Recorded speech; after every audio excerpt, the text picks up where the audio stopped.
पंचदशी ग्रंथ में तृप्तिदीप प्रकरण और तृप्तिदीप प्रकरण में श्लोक नंबर है 178।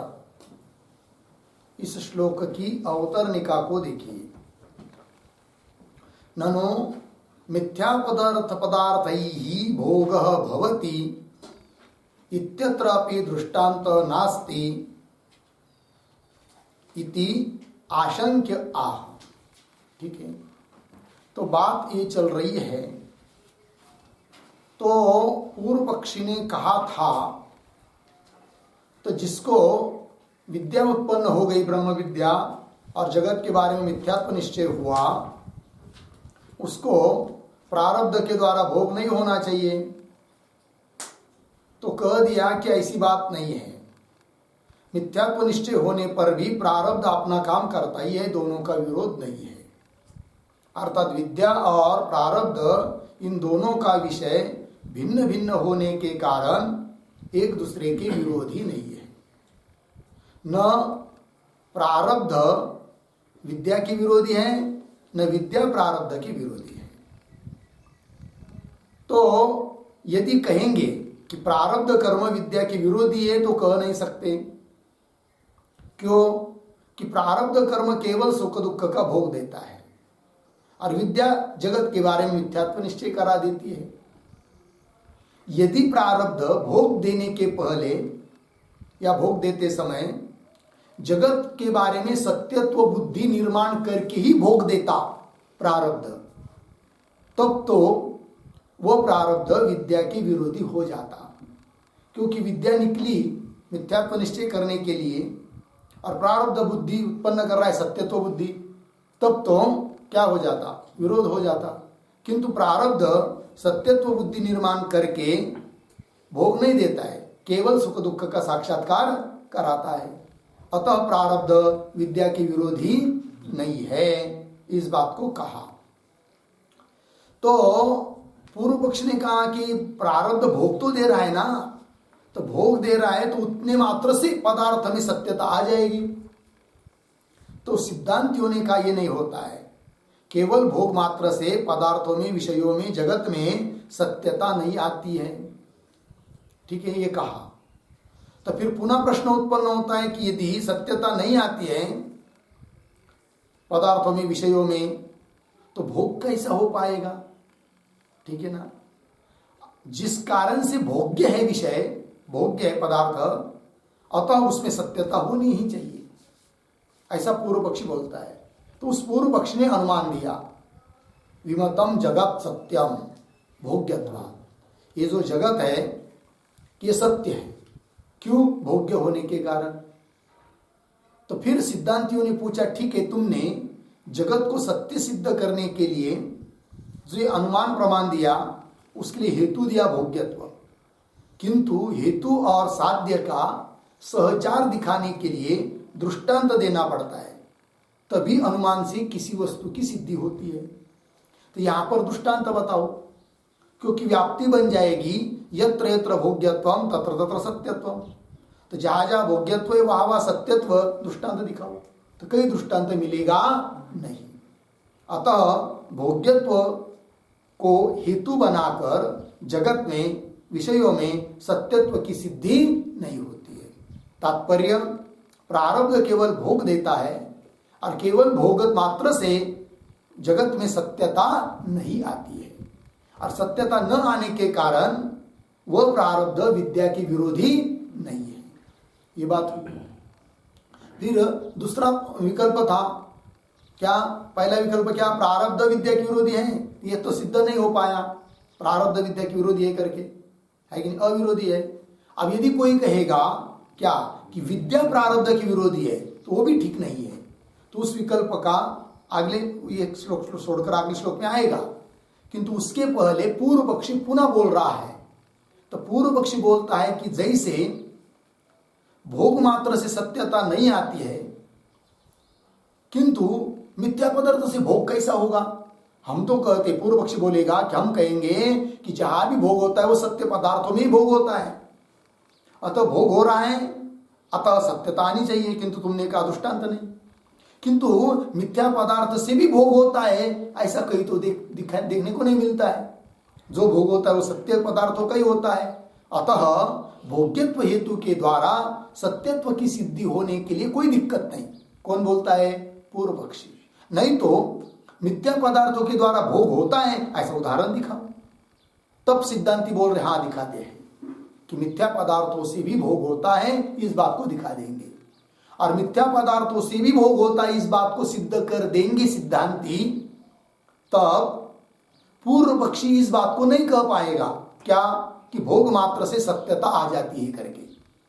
अर्थात प्रारब्ध केवल भोग देगा, सत्यता निर्माण नहीं करेगा। और सत्यता निर्माण नहीं करता है, सत्यता निर्माण नहीं करता है कौन? प्रारब्ध। तो वह प्रारब्ध विद्या के विरोधी नहीं है, ये बात हो जाएगी। ठीक है जी, तो चलिए फिर जाने दो। असला मोबाईल कशाला पाहिजे रेंज जाणारा।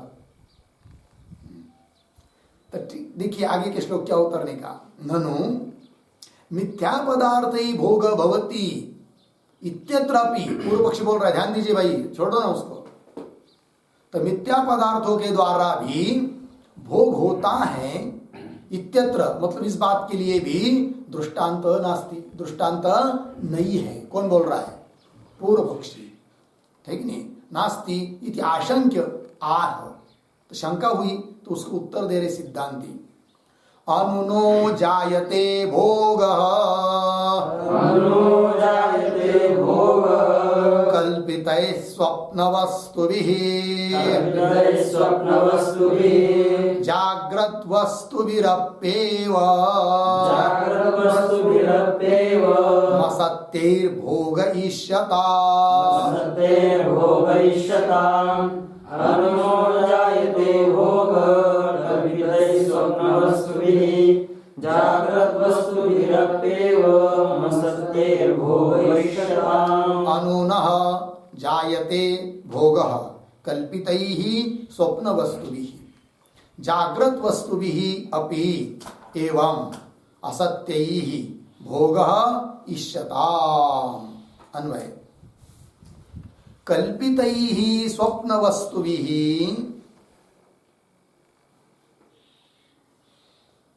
अनूनः भोगः जायते, अनूनः भोगः जायते एवं असत्यैः जाग्रत् वस्तुभिः अपि भोगः इष्यताम्।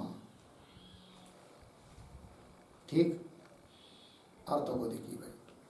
कल्पितैः स्वप्न वस्तुभिः, सिद्धांती कह रहे पूर्व पक्षी को, हे पूर्व पक्षी, स्वप्न की वस्तुएं सत्य होती है या कल्पित होती है बताओ? तो क्या कहेगा? कल्पित ही होती है स्वप्न की सभी पदार्थ। तो उन कल्पित स्वप्न वस्तु के द्वारा, स्वप्न के विषयों के द्वारा भोग होता है कि नहीं? होता है। वो कुछ कम होता है क्या? नहीं। अनुनः भोगः जायते, अनुनः, अनुनः का अर्थ होता है संपूर्ण, जो न्यून न्यून कम नहीं है, अनुनः भोग जायते, पूर्ण भोग होता है। तो पूर्व पक्ष ने क्या पूछा था? मिथ्या पदार्थों के द्वारा भोग होता है, इसमें भी कहा दृष्टांत है, तो दृष्टांत दे दिया। तो मिथ्या पदार्थों के द्वारा भी क्या होता है? भोग। भोग मतलब सुख दुख का साक्षात्कार। स्वप्न में भी अनुकूल पदार्थों को देखकर लोग आनंदित हो जाते हैं स्वप्न में, तो भोग हुआ सुख का।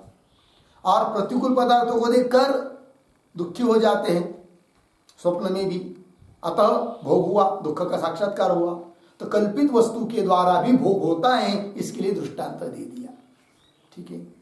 उसी प्रकार एवं उसी प्रकार असत्य ही जागृत वस्तु भी, असत्य, असत्य अर्थात मिथ्या, मिथ्या ऐसे जागृत वस्तु के द्वारा भी भोग इष्यताम, इष्यताम अंगीक्रियता, भोग का अंगीकार करो, ये बात कह दी। ठीक है। किसने? सिद्धांती ने। किसको? पूर्व पक्ष को। अर्थात प्रारब्ध केवल जगत की मिथ्या वस्तुओं के द्वारा भोग दे रहा है, भोग हो रहा है इसका मतलब ये पदार्थ सत्य होंगे, ये बात नहीं है। यदि सत्य होते, सत्य के बिना भोग नहीं होता, तब मानना पड़ता कि भोग हो रहा है जगत के पदार्थों का, अतः सत्यता आई। और सत्यता आई तो प्रारब्ध कर्म विरोधी हुआ किसके? विद्या के। ये कह पाते, किंतु ऐसी बात नहीं है। केवल भोग होने मात्र से सत्यता नहीं आती है, मिथ्या पदार्थों से भी भोग होता है। अतः सत्यता नहीं आ रही है, इसका मतलब सिद्ध हुआ कि प्रारब्ध कर्म विद्या के विरोधी नहीं है। विद्या का विषय क्या? मिथ्यात्व का निश्चय कराना, और प्रारब्ध सत्यत्व का निश्चय कर ही नहीं रहा है, तो विद्या की विरोधी कैसे? अर्थात विद्या की विरोधी नहीं है कौन? प्रारब्ध। ठीक, अब आगे चलिए, आगे के श्लोक क्या उत्तर देगा? नापि द्वितीय इतिहास, द्वितीय अपि न, द्वितीय मतलब विद्या प्रारब्ध कर्म की विरोधी है, ऐसा यदि मानेगा पूर्व पक्षी, तो भी वह उसका कहना ठीक नहीं है। कौन किसकी विरोधी नहीं? विद्या प्रारब्ध के विरोधी नहीं है। कब? देखिए, विद्या प्रारब्ध की विरोधी कब होती, उसको भी थोड़ा समझ लीजिए, ध्यान दीजिए। प्रारब्ध क्या कर रहा है? ये न जगत की वस्तुओं के माध्यम से भोग दे रहा है। कौन? प्रारब्ध। ठीक। और विद्या क्या कर रही है?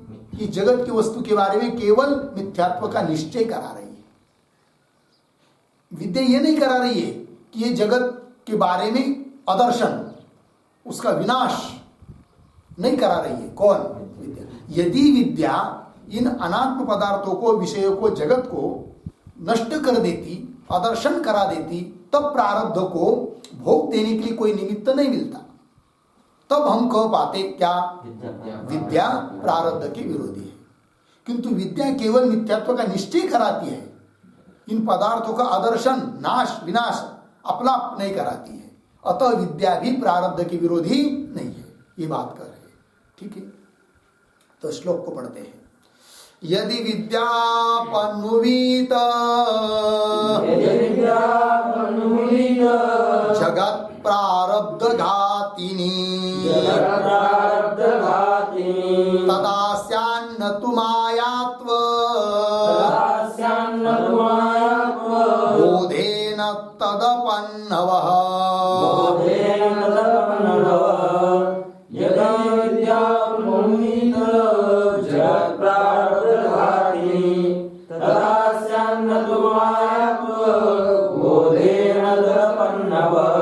यदि विद्या अपन्नुवीत जगत प्रारब्ध घातिनी तदा स्यात् न तु मायात्व बोधेन तद अपन्नवः। ठीक, अन्वय। विद्या यदि जगत अपन्नुवीत,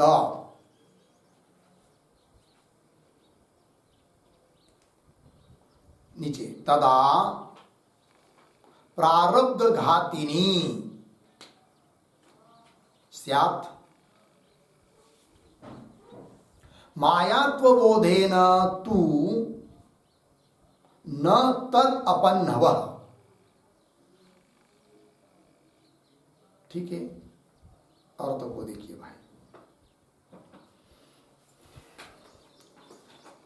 विद्या यदि क्या?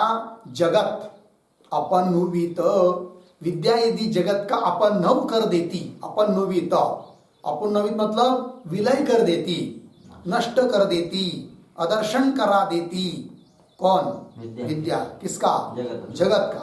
तब तो तदा प्रारब्ध घातिनी स्यात्, तब प्रारब्ध के विरोधी है, प्रारब्ध का द्वेष करने वाली है, घात करने वाली है, कह पाते।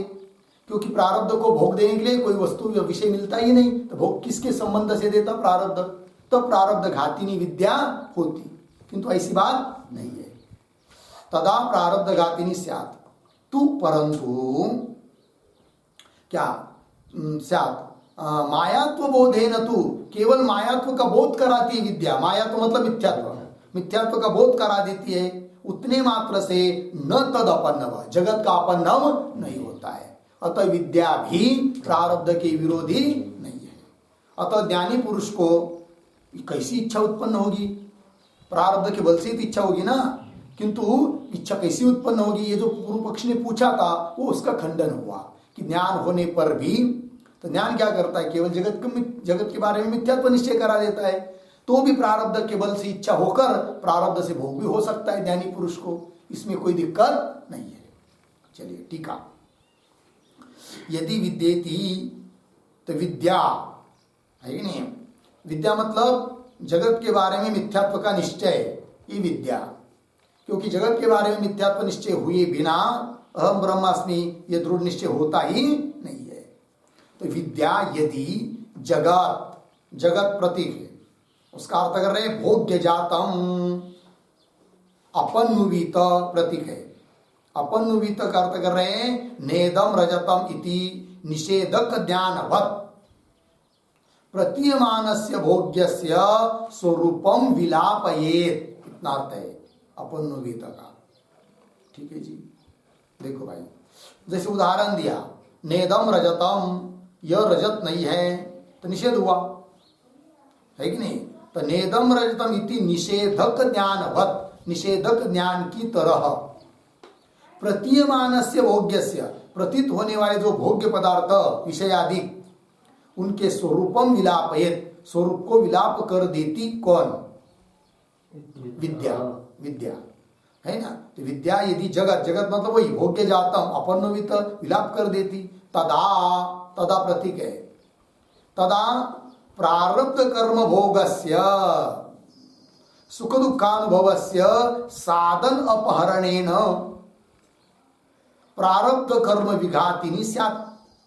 ठीक, देखो भाई, तदा प्रारब्ध कर्म भोगस्य, प्रारब्ध कर्म के द्वारा होने वाला जो भोग, भोग मतलब भोगस्य सुख दुखानुभवस्य, भोगस्य करता सुख दुख का अनुभव रूप भोग, और उस भोग का साधन जो विषयादिक जगत, उसका अपहारेण, उसका अपहरण कर देने के कारण प्रारब्ध कर्म विघातिनी स्यात्, कौन, विद्या, विद्या, विद्या प्रारब्ध कर्म विघातिनी होगी, हो जाती। किंतु ऐसा न च तथा, न च तत्करोति, किंतु विद्या वैसा करती नहीं है। न च तत्करोति, न च तत्करोति मतलब विद्या जगत का अपन्नव, विलय, नाश, अदर्शन नहीं कराती है। फिर क्या करती है, केवल मिथ्यात्व का निश्चय करा देती है। किंतु मिथ्यात्वम एव बोधयति, हो गया, मिथ्यात्वम एव बोधयति, बोधयति का कर्ता कौन है, विद्या, विद्या केवल मिथ्यात्व का ज्ञान करा देती है। अतः न प्रारब्ध कर्म विरोधिनी इति भाव, अतः वह विद्या प्रारब्ध कर्म के विरोधी नहीं है। क्या अर्थ, न प्रारब्ध विद्या की विरोधी है, न विद्या प्रारब्ध की विरोधी है, दोनों का विषय भिन्न भिन्न है। चलिए, अब पूर्व पक्षी शंका कर रहा है, ननु मिथ्यात्व बोधनात् एव स्वरूपम अपि विलापयेत इति आशंक्य आह। पूर्व पक्षी कदाचित कहेगा कि विद्या तो जगत के बारे में मिथ्यात्व बोध करा रही है ना, हाँ ये तो ठीक है, तो मिथ्यात्व बोधनात् एव, मिथ्यात्व बोध करा देने से ही स्वरूपम अपि विलापेत, स्वरूप का भी विलाप कर देगी विद्या, जगत के स्वरूप का भी विलाप कर देगी। ऐसा यदि बोलेगा, समझेगा कौन, पूर्व पक्षी, तो उसका उत्तर दे रहे इति आशंक्या न तु मायात्व बोधेन तदपन्नव। इस पंक्ति से, श्लोक के पंक्ति से उत्तर दिया, उसी का स्पष्टीकरण कर रहे टीकाकार। इंद्रजालादौ स्वरूप विलापनम अंतरेण अपि मिथ्यात्व ज्ञान दर्शनात् इति भाव। ठीक, इंद्रजालादौ, इंद्रजाल, इंद्रजाल मतलब जादूगर का खेल, उसमें मिथ्यात्व का निश्चय रहता है कि नहीं। तो मिथ्यात्व का निश्चय होने मात्र से उसका विलाप हो जाता है क्या, अदर्शन हो जाता है क्या, नहीं। जानता है आदमी कि मिथ्या है करके, तो भी देखता रहता है, अर्थात उसका विलय नहीं होता है। मिथ्यात्व का बोध होने मात्र से विलय नहीं होता है, इसके लिए दृष्टांत दिया। इंद्रजालादौ स्वरूप विलापनम अंतरेण, मतलब स्वरूप विलापन के बिना भी, अंतरेण बिना भी मिथ्यात्व ज्ञान दर्शनात्, मिथ्यात्व ज्ञान देखा गया है इति भाव। लग गया अर्थ। अब कैसा देखा गया है, तो उसका स्पष्टीकरण और कर रहे हैं ग्रंथकार स्वयं। वही आगे के श्लोक क्या उत्तर निका, एतदेव प्रपंचयति, इसी बात का प्रपंचयति मतलब विस्तार करके बता रहे हैं इस दृष्टांत आदि को। अनपनुत्य लोकास्त अनुमरुत्य लोकास्त दिन्द्रजालमिदं त्विति इंद्रजालमिदं द्विति जानन्तेवानपनुत्य जानन्तेवापनुत्य भोगं मायात्वधीस्तथा भोगमायात्वधिष्ठता अनुमरुत्य लोकास्त इंद्रजालमिदं द्विति जानन्तेवापनुत्य भोगमायात्वधिष्ठता अनपनुत्य लोकाः तत् इंद्रजालम इदं तु इति जानन्ति एव अनपनुत्य भोगम मायात्वधीः तथा। अन्वय लोकाः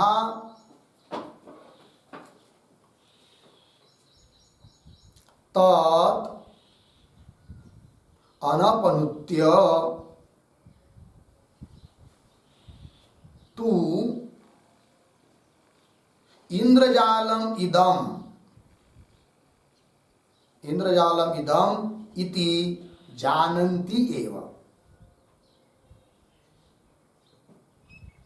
तथा भोगम अनपनुत्य मायात्वधि। ठीक, अर्थ देखिए। लोकाः तत् अनपनुत्य, तत् इंद्रजालम, अनपनुत्य निषेधम अकृत्वा, लोग उस इंद्रजाल का निषेध न करके, आदर्शन न करके ही तो इंद्रजालम इदम इति जानती है, इंद्रजाल है, जादूगर का खेल है, ऐसे जानते हैं और देखते भी है, हंसते भी हैं, रोते भी है। ठीक है ना जी, उससे भोग भी हो रहा है उसको और जान भी रहे कि मिथ्या है करके। ठीक है ना, तो मिथ्या है ऐसा निश्चय होने पर भी उसका अपन्नव नहीं हो रहा है, अपितु भोग हो रहा है उससे, वही दे रहे हैं। लोका तद अनपनुत्य इंद्रजालम इदम तो इति जानन्ति एव तथा उसी प्रकार भोगम अनपनुत्य, उसी प्रकार भोग अर्थात भोग और भोग्य पदार्थ शब्द स्पर्शादि विषय उसका निषेध न करके ही मायात्वधि, मायात्वधि मतलब मिथ्यात्व बुद्धि हो जाती है। मिथ्यात्व बुद्धि होती है इसका मतलब उसका निषेध होता है, ये जरूरी नहीं है। निषेध न होकर भी, आदर्शन न होकर भी मिथ्यात्व निश्चय होता है। अतः विद्या भी प्रारब्ध के विरोधी नहीं है। टीका लोकाः प्रतीक है, उसका अर्थ जनाः, तद तद प्रतीक है, उसका अर्थ इंद्रजाल स्वरूपम अनपनुत्य प्रतीक, उसका अर्थ कर रहे अनिरस्य इदम इंद्रजालम इति जानन्ति एव यथा। ठीक है, अर्थ समझ लीजिए। लोक उस इंद्रजाल के स्वरूप को निराश न करके, अनपनुत्य उसका निराश न करके, उसका आदर्शन न करके, इदम इंद्रजालम इति जानन्ति, ये इंद्रजाल है इस प्रकार से जानती ही है, यथा जिस प्रकार, तथा उस प्रकार भोगम, भोगम प्रतीक, भोगम करता कर रहे भोग्यम, भोग्य पदार्थ यावत, अनपनुत्य, अनपनुत्य अविलाप्य, अनपनुत्य करता कर दिया अविलाप्य मतलब अविनाश्य, उसका नाश न करके ही मायात्वधि, मायात्वधि प्रतीक है, उसका अर्थ कर रहे जगन मिथ्यात्व ज्ञानम भवति इत्यर्थ है कि नहीं। इस जगत के बारे में, जगत का निराश आदर्शन न करते हुए भी उस जगत के बारे में विद्या मिथ्यात्व निश्चय करा देती है। ठीक है ना जी, अपनव नहीं करती है। अपनव न करने के कारण वह विद्या प्रारब्ध के विरोधी नहीं है। ये बात सिद्ध हुई, लग गया अर्थ। अब आगे चलिए, आगे के श्लोक की अवतरणिका। यत्र तु अस्य सर्वम आत्मा एव भूत तत्केन कम पश्येत इत्यादि श्रुति द्रष्टृ दर्शन दृश्याभावं बोधयति। अतः विद्या उत्पद्यमाना जगत विलापयेत एवं सति विदुष भोगष्ट कथम स्यात् इति श्रुति अवष्टम्बेन शंकते श्लोक द्वयेन। अब देखिए भाई, पूर्व पक्षी कोई रुकता नहीं है। पूर्व पक्षी अब श्रुति का आधार लेकर सिद्ध कर रहा है क्या, कि विद्या जगत का अपनव कर देती है, विलाप कर देती है और जगत का विनाश अदर्शन करा देगी। अर्थात विद्या प्रारब्ध की विरोधी हो जाएगी, और प्रारब्ध की विरोधी हो जाएगी तो प्रारब्ध ही नहीं बचेगा, तो ज्ञानी को भोग नहीं होना चाहिए, है कि नहीं। और तुम तो कहते कि ज्ञानी को भोग हो जाता है, ये बात कैसी? ऐसा बोल रहा है कौन? पूर्व पक्षी। श्रुति का आधार लेकर बोल रहे हैं आप लोग। श्रुति है यत्र त्वस्य सर्वम आत्मा एव अभूत, है कि यत्र यत्र यस्याम अवस्थायाम, जिस अवस्था में तू अस्य अस्य विदुषः ज्ञानिनः, इस ज्ञानी को सर्वम एव, सर्वम आत्मा एव अभूत, सब कुछ उसके लिए आत्मा ही हुआ। आत्मा के अलावा और कुछ उसको दिखता ही नहीं है ही नहीं है उसके लिए। ऐसी स्थिति में तत् केन कम पश्येत, किसके द्वारा, किसको और कौन देखेगा, है कि नहीं। न मतलब कर्ता, उसका भी अपलाप हुआ, और कर्म कम, उसका भी अपलाप हुआ, साधन केन, उसका भी अपलाप हुआ, निषेध हो रहा है, अदर्शन। तो श्रुति बताती है कि सब, जिसको जब आत्मा का ज्ञान हो जाता है तो उसके लिए कर्ता, कर्म, करण, दृष्टा, दृश्य कुछ नहीं बचा, अर्थात सबका क्या हुआ? विलय, अदर्शन हुआ। तो श्रुति तो बता रही है।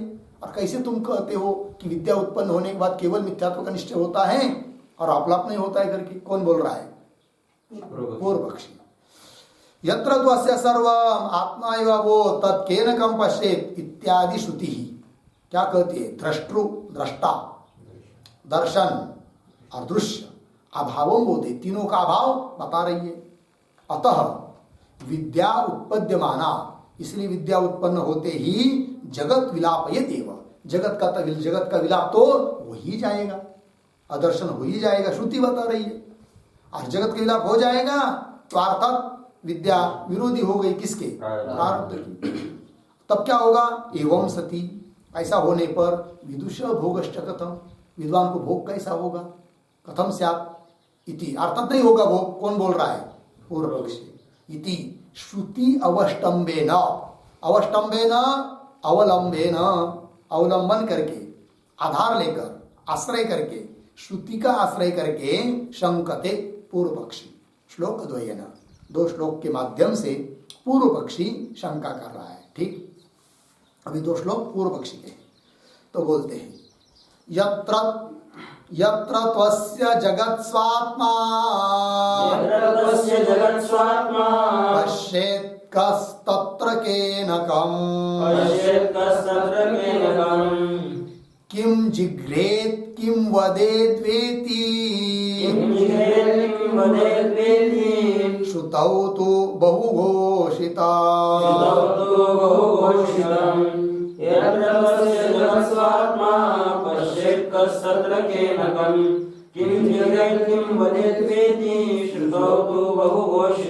यत्र तु अस्य जगत् स्वात्मा पश्येत् कः तत्र केन कं किं जिघ्रेत् किं वदेत् वा इति श्रुतौ तु बहु घोषितम्। अन्वय यत्र तु जगत् अस्य स्वात्मा तत्र कः केन कम पश्येत्, मिले पद नीचे, किम जिघ्रेत्,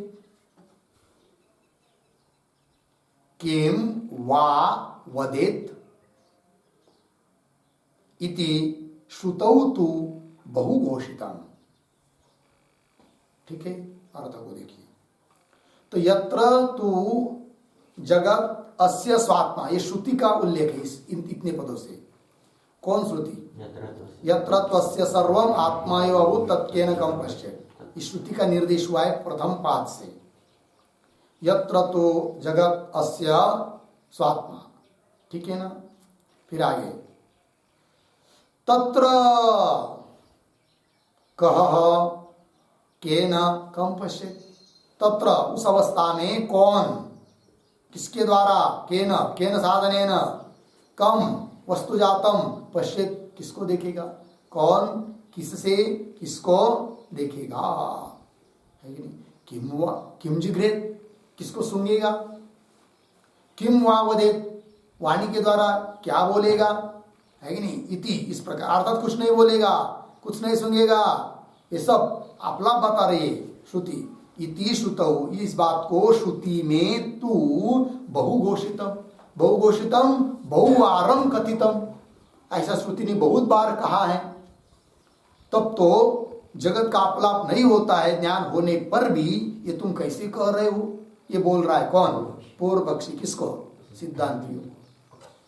टीका यत्र तु इत्यादि ना, यत्र यत्र प्रतीक है, यत्र का अर्थ कर रहे यस्याम विद्यावस्थायाम, जिस विद्यावस्था में कृष्णम जगत संपूर्ण जगत, कृष्ण मतलब संपूर्ण जगत, अस्य अस्य प्रतीक है, उसका अर्थ कर विदुषा ज्ञानिनः, इस विद्वान को स्वात्मा एव अभूत, सब कुछ इसके लिए आत्मा ही बन गया। इदम सर्वम यद अयम आत्मा, और प्रमाण दे दिया यह सब कुछ आत्मा ही है। इति ज्ञानेन स्वरूपम एव भवति, उसके लिए सब कुछ आत्मा अपना स्वरूप ही हो जाता है। इति ज्ञानेन स्वरूपम एव भवति। तत्र तत्र प्रतीक है, तत्र का मतलब तस्याम दशायाम, उस अवस्था में, कह प्रतीक, कह मतलब कह दृष्टा, केन प्रतीक मतलब साधनेन, केन साधनेन कौन से साधन से, चक्षुषा चक्षु आदि के द्वारा, किम मतलब दृश्यम रूपजातम, कौन सा दृश्य रूप रस वगैरह, पश्चित जानेगा अर्थात नहीं जानेगा। एवं घ्राण लक्षणेन किम कुसुमादिकम जिग्रेत, इसी प्रकार घ्राण स्वरूप, है कि नहीं, उस इंद्रिय के द्वारा, किम कुसुमादिम, कुसुम कहते फूल को, कौन से पुष्पादिक का सूंघेगा, गंध लेगा। किम वाक्यम, कौन सा वाक्य, केन वागेंद्रियन, कौन से वागेंद्रिय के द्वारा वाग वदेत बोलेगा, ठीक। एवं इतर इंद्रिय व्यापाराभावात् भाव द्योतनाय वा शब्द, श्लोक में वा शब्द आया ना, किस लिए आया कि एक दो इंद्रियों का नाम ले लिया, उसी प्रकार बाकी के इंद्रियों का अभाव भी होता है। इस बात को द्योतित करने के लिए, स्पष्ट करने के लिए श्लोक में वा शब्द आया है, ऐसा हम लोगों को बता रहे हैं कौन, टीकाकार। एवं इतर इंद्रिय व्यापार अभाव, इतर इंद्रियों का भी व्यापार का अभाव हो जाता है। इति द्योतनाय, अभाव द्योतनाय वा शब्द, ठीक। इति एवं प्रकारेण, मिला पंक्ति, इति शब्द प्रतीक है, इति का अर्थ कर दिया एवं, एवं प्रकारेण श्रुतौ, श्रुति में बहुवारम, बहुघोषितम आया है कि नहीं, बहुवारम अभिहितम, घोषितम मूल में आया है, उसका अर्थ कर दिया अभिहितम, बहुवार अभिहितम, अभिहितम कथितम, ठीक है ना। हो गया। तात्पर्य क्या, तत्व ज्ञान होने पर द्वैत का अभाव हो जाता है, कोई द्वैत नाम का जगत बचता नहीं है, सबका आदर्शन हो जाता है, ऐसा श्रुति बता रही है। अर्थात विरोधी हो गया कौन, किसके, विद्या प्रारब्ध की विरोधी हो गई, ये सिद्ध हुआ। आगे ततः किम इत्यत आह, है कि नहीं। तो कोई पूछेगा पूर्व पक्षी को, अरे भाई तुमने बताया अभी अभी ऊपर 181 नंबर के श्लोक में क्या, कि ज्ञान होने पर, श्रुति का आधार लेकर बताया तुमने कि ज्ञान होने पर जगत का अभाव हो जाता है, समझ लीजिए हो भी गया जगत का अभाव, ततः किम, उससे क्या होगा, ऐसा कोई पूछ रहा है किसको, पूर्व पक्षी को। ततः किम इति अतः, तब पूर्व पक्षी बोल रहा है उससे क्या होगा करके। तेन द्वैतमपनुत्य तेन द्वैतमपनुत्य विद्योदेति न चान्यथा विद्योदेति न चान्यथा तथा च विदुषो भोगः तथा च विदुषो भोगः कथं स्यादिति चेत् शृणु। कथं स्यादिति चेत् शृणु। तेन द्वैतमपनुत्य विद्योदेति न चान्यथा तथा च विदुषो भोगः कथं स्यादिति चेत् शृणु। तेन द्वैतम अपनुत्य विद्या उदेति न च अन्यथा तथा च विदुषः भोगः कथं स्यात् इति चेत् शृणु। अन्वय तेन द्वैतम अपनुत्य विद्या उदेति च अन्यथा न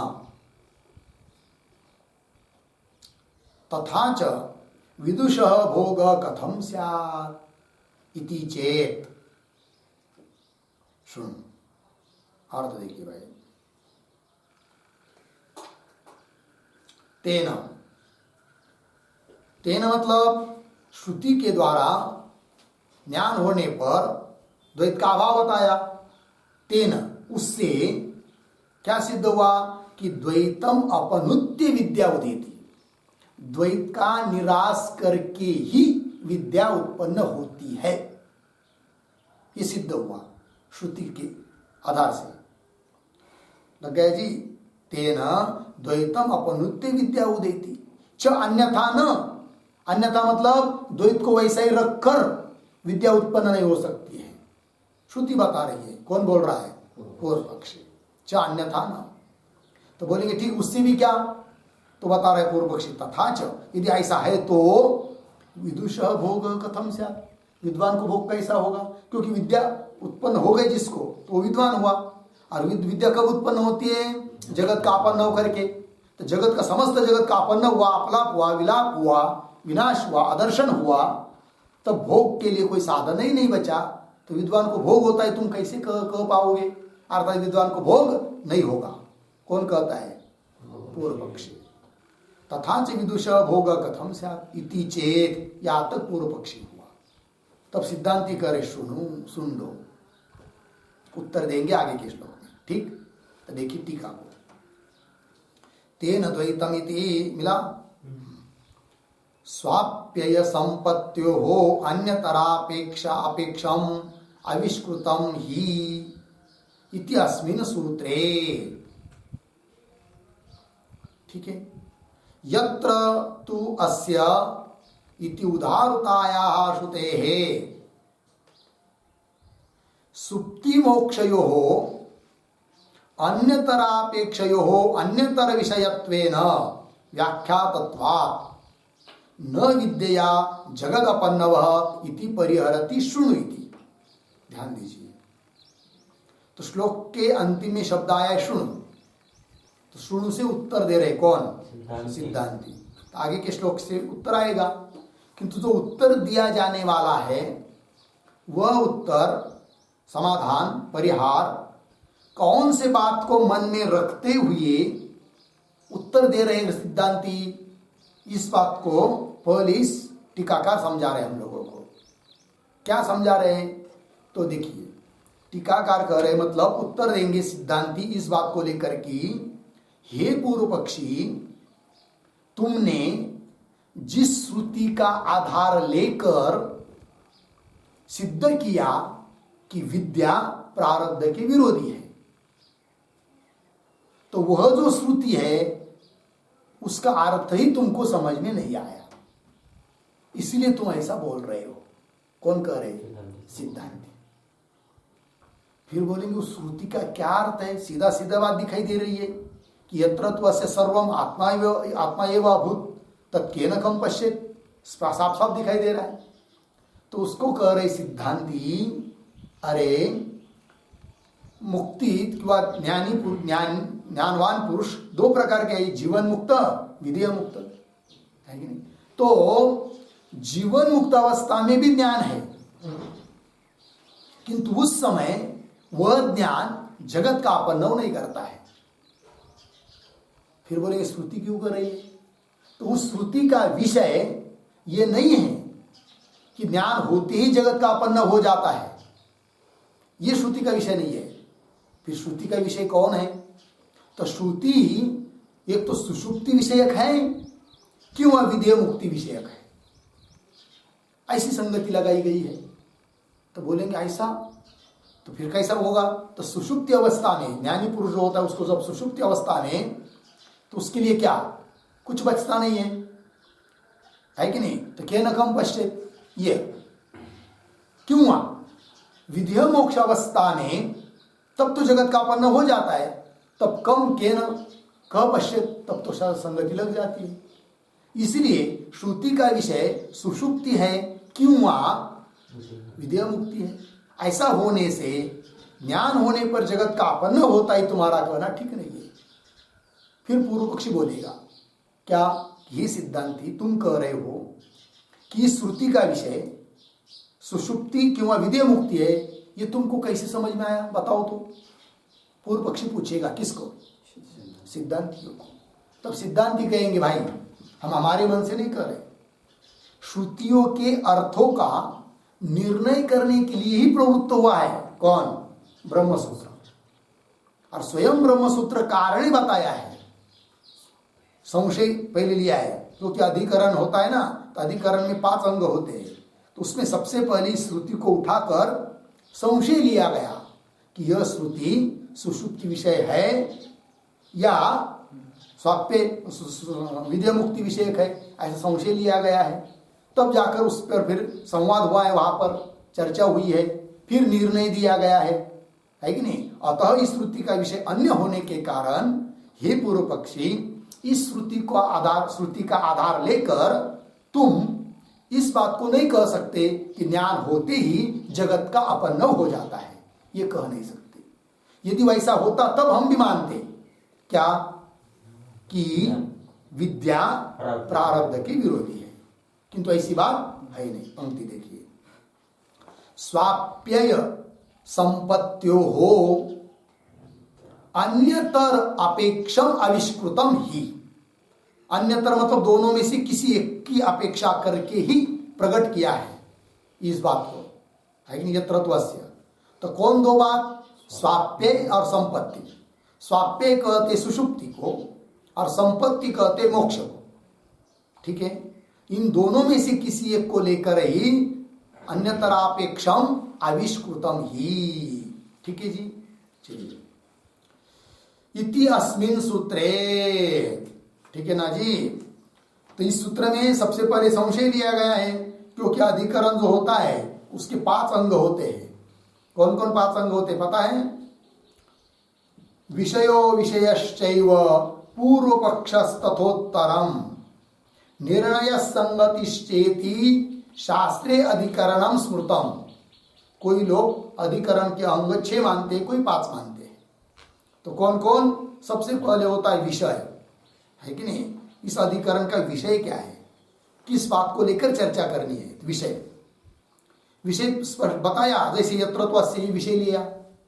फिर उसके बाद विषय, तालव्य। विषय का अर्थ होता है संशय। पहले विषय, बाद में विषय संशय। फिर उसके बाद पूर्व पक्षी। पूर्व पक्षी कहेगा कि नहीं इसका विषय यह है। फिर उसके बाद आएगा उत्तर पक्ष, है कि नहीं? तथोत्तरम। फिर उत्तर पक्षी सिद्धांति कहेंगे ये नहीं यह है। तो दोनों का अपने अपनी बाजू रख दिया दोनों ने। फिर उसके बाद निर्णय होगा युक्ति से, है कि नहीं? फिर उसके बाद संगति बताई जाती है, यह होता है अधिकरण। उस प्रकार स्वाप्यय संपत्त्यो अन्यतरापेक्षम आविष्कृतम ही, इस ब्रह्मसूत्र ने, कि ब्रह्मसूत्र है 4:4-16, इस ब्रह्मसूत्र ने क्या किया? इस विषय को उठाया, श्रुति को उठाया, ठीक है जी। इत्यस्मिन् सूत्रे, इस सूत्र में आगे यत्र तु अस्य इति उदाहृताया श्रुते, जिस श्रुति का उदाहरण लिया ना, उपस्थित की, उस श्रुति को सुप्ति मोक्षयो हो अन्यतर अपेक्षयो हो अन्यतर विषयत्वेन व्याख्यातत्वात्, ठीक है ना? सुप्ति मोक्षयो, सुप्ति मतलब सुषुप्ति, और मोक्ष विधेय मुक्ति, इन दोनों में से अन्यतर अपेक्षयो, दोनों में से किसी एक की अपेक्षा करके ही अन्यतर विषयत्वेन, किसी एक को विषय करके ही व्याख्या तत्वात् व्याख्यान किया गया है। उस श्रुति का व्याख्या तत्वात् न विद्या जगत अपन्नव, इससे सिद्ध क्या हुआ कि न विद्या विद्या जगत अपन्नव, न केवल विद्या उत्पन्न होने से जगत का अपन्नव होता है, यह बात नहीं है। अतः विद्या प्रारब्ध के विरोधी ये कह नहीं सकते, अर्थात ज्ञानी को भी भोग होता है, ये बात, इस बात की सिद्धि हुई। न विद्या जगत अपन्नव इति परिहरति शृणु इति, इस बात का परिहार दे रहे शृणु इत्यादि पंक्ति के द्वारा। हो गया जी। अब सिद्धांती उत्तर दे रहे हैं आगे के श्लोक से, श्लोक को पढ़ते हैं। सुषुप्ति विषया मुक्ति, सुषुप्ति विषया मुक्ति, विषया वा श्रुतिस्त्विति, विषया वा श्रुतिस्त्विति, उक्तम स्वाप्यय संपत्त्यो, उक्तम स्वाप्यय संपत्त्यो, इति सूत्रे ह्यति स्फुटा, इति सूत्रे ह्यति स्फुटम्। सुषुप्ति विषया मुक्ति, विषया वा श्रुतिस्त्विति, उक्तम स्वाप्यय संपत्त्यो, इति सूत्रे ह्यति स्फुटम्। सुषुप्ति विषया मुक्ति विषया वा श्रुति तु इति उक्तम स्वाप्य संपत्त्यो हो इति सूत्रे हे अतिस्फुटम। अर्थ श्रुति ही तु सुषुप्ति विषया वा मुक्ति विषया इति, नीचे स्वाप्य संपत्त्यो हो इति सूत्रे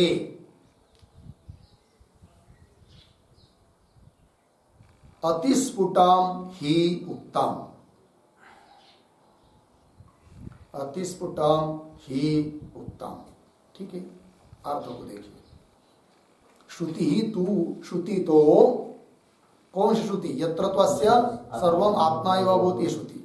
श्रुति ही तू सुषुप्ति विषया वा मुक्ति विषया, सुषुप्ति विषय के श्रुति है या मुक्ति विषय के श्रुति है? इति, इस बात को स्वाप्य संपत्त्यो इति सूत्रे, ये सूत्र है ब्रह्म सूत्र 4:4-16, ये नंबर है ना 4:4-16।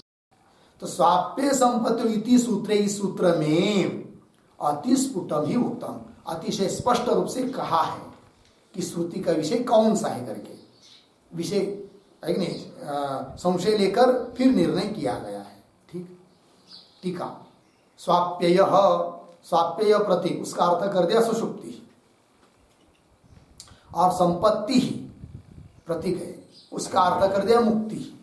मुक्ति मतलब विधेय मुक्ति, ये लेना इत्यर्थ। ठीक, आगे चलिए, आगे के श्लोक क्या उत्तर निकाल। अस्याः श्रुतेः सुषुप्त्यादि विषयत्व अनंगीकारे बाधकम आह। अब सिद्धांति कह रहे हैं, ये जो श्रुति बताई ना यत्र त्वस्य, इस श्रुति का विषय सुषुप्त्यादि विषयत्व अनंगीकारे, सुषुप्ति की वह विधेय मुक्ति ही विषय मानना पड़ती है।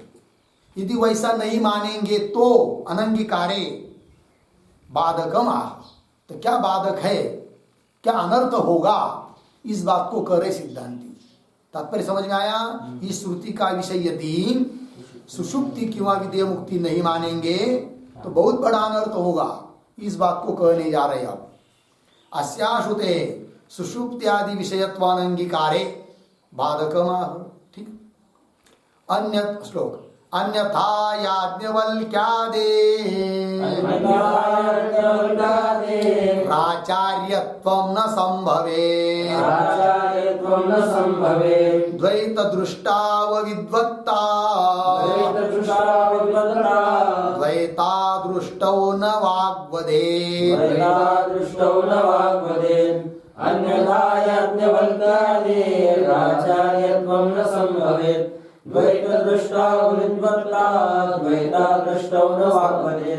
अन्यथा याज्ञवल्क्यादेः आचार्यत्वं न संभवेत्, द्वैत दृष्टौ अविद्वत्ता द्वैत अदृष्टौ न वाग वदेत। अन्वय पहली पंक्ति सरल है, 1.5 पंक्ति सरल है। अन्यथा याज्ञवल्क्यादे आचार्यत्वं न संभवेत। क्यों? नीचे द्वैत दृष्टौ अविद्वत्ता, द्वैत अदृष्टौ वाग न वदेत। ठीक है, देखो भाई, अन्यथा, अन्यथा मतलब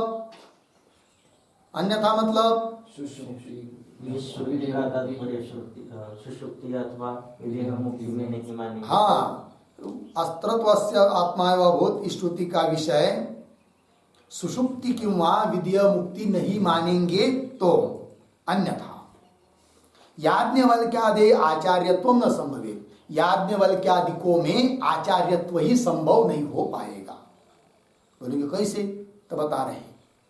तो द्वैत दृष्टौ अविद्वत्ता, क्योंकि उस श्रुति का अर्थ इन दोनों को न लेकर पूर्व पक्षी ने जैसा अर्थ लगाया वैसा ही यदि अर्थ करते हैं उस श्रुति का, यत्रोत्वस्य इत्यादि श्रुति का, क्या कि ज्ञान होते ही जगत का आदर्शन, ऐसा अर्थ यदि करते हैं तो समझ लीजिए याज्ञवल्क्य है, उनको द्वैत दृष्टौ, द्वैत दिखाई दे रहा है ऐसा मानेंगे, इसका मतलब उनको ज्ञान नहीं हुआ, ये अर्थ होगा ना। फिर पूर्व पक्ष ने जैसा अर्थ किया है, क्योंकि पूर्व पक्ष क्या समझता है, ज्ञान होते ही जगत का क्या हो जाता है, अपन्न।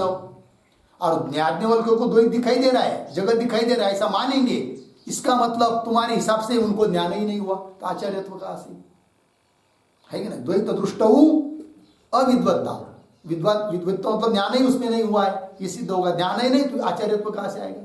अच्छा, यदि ऐसा मानेंगे कि द्वैत अदृष्टौ, तो उन याज्ञवल्क्यों को द्वैत नाम का कोई दिखाई नहीं दे रहा है, क्योंकि ज्ञान हुआ है, तो द्वैत नहीं दिखाई दे रहा है। यदि ऐसा मानेंगे तो द्वैत के अंतर्गत, जगत के अंतर्गत वाणी भी आई, शब्द भी आए, तो वाणी भी नहीं रही, फिर तो वाग न बदेत, वाणी कैसी बोलेगी, कैसा उपदेश देगी, नहीं देगी।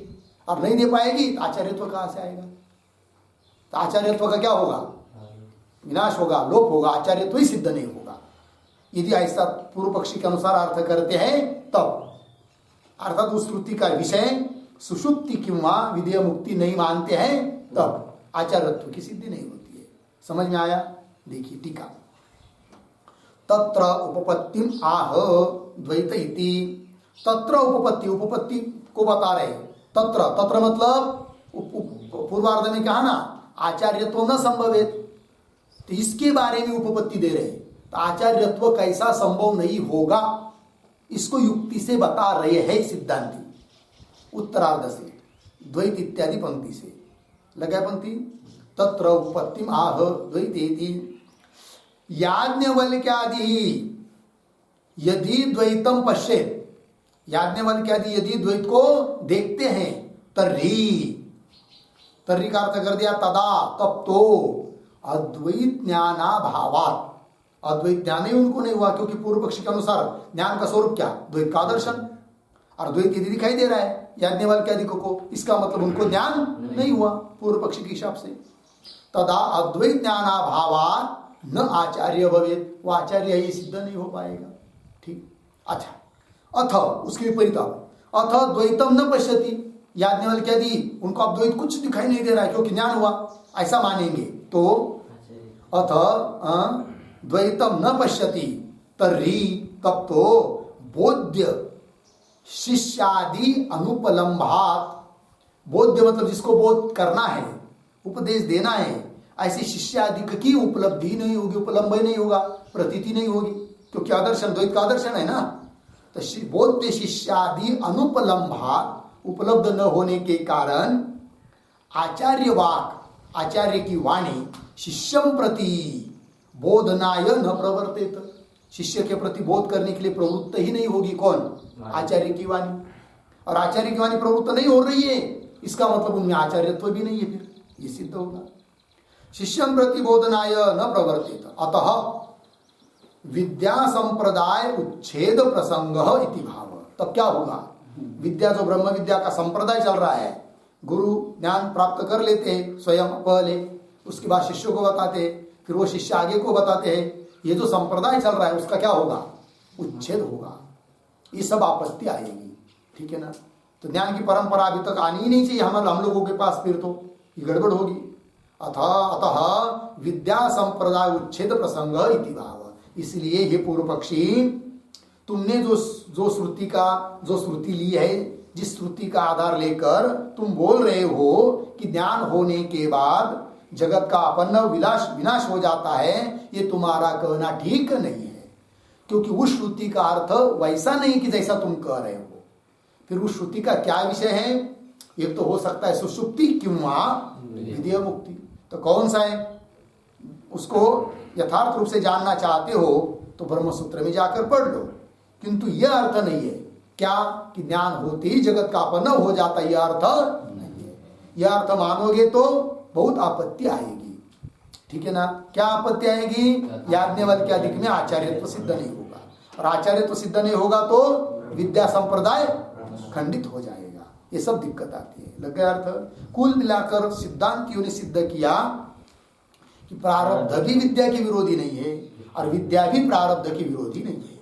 अतः ज्ञानी पुरुष में विद्या रहने पर भी प्रारब्ध के बल से इच्छा विषयों की इच्छा उत्पन्न होकर विषयों का भोग भी हो सकता है, उसमें कोई विरोध नहीं। इस बात की सिद्धि हुई, हो गया बस। आगे का विचार हम लोग कल करेंगे। ओम पूर्णमदः पूर्णमिदं पूर्णात् पूर्णमुदच्यते पूर्णस्य पूर्णमादाय पूर्णमेवावशिष्यते। ओम शांति शांति शांति।